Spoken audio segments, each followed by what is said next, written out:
A Field and Rural Life magazine, and we're here on the Bright Seed stands, and we're with Andrew. Now, Andrew, your role within the company is looking after I look after all the trial sites for the company. We've got them all around the countryside. We test the new varieties, test the older varieties just to make sure they're consistent. Yeah. And we're taking lots of samples to make sure we get the dry matters, starch, yield, etc. Now, I know the test sites. You've just had a lot of guys coming up doing actual visits to sites just recently, haven't you? Yes, we have. Yeah, and we've had a lot of visits to sites. We've just taken some samples from one site yesterday down in Devon. We're doing some in Gloucestershire today, and then we're right over in Sussex tomorrow. Oh, right, so busy format. All around the country, yeah. Now, results, what are the results looking like? Well, they're looking very well. You can tell the difference between the early varieties and the later varieties. You can tell the ones that have survived the drought, which has been very prevalent over in the eastern counties. Yeah. So you can tell the varieties that can handle the drought to varieties that don't. So all these things come into it. Yeah.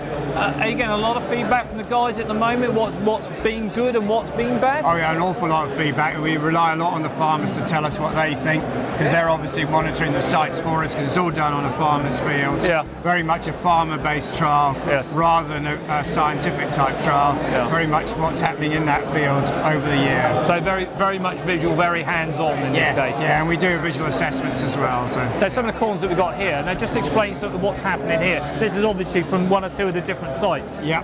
Now, what have we got here? Let's just a bit of an explanation. We got several varieties of maize, and we just brought in the cobs to show customers what's happening at the moment. So this is our brand new one, MAIZE 10C, just come out this year, just gone on the NIAB list.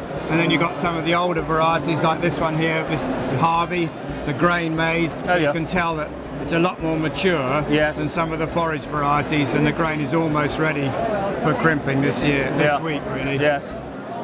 Some of the other varieties we've got. How many different varieties do we have here? Well, we've got about 12 different varieties here in total. And is this all the varieties that the Brights do, or is this just some of them? This is just some of them. Yeah. We don't bring all of them because there's far too many of them, but we will sell about 16 different varieties. Oh, really? For the forage market, and then separate to that, in the game cover market, we'll sell another 6 on top of that. So there is good range. That is a Huge fabulous range, isn't it? Yeah. Fabulous range. Now, when do when do the full test results come through?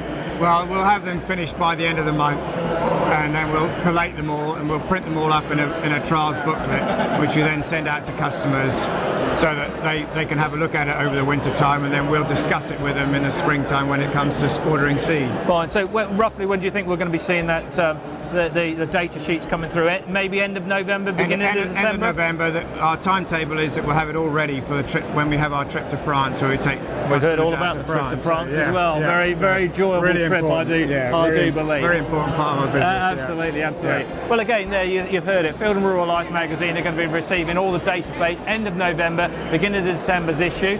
We may even hear a little bit about the French trip. We never know about that. But it's great working with you, and also very interesting what you do as well. So thanks very much indeed for your time. Thank you. Thank you. No trouble.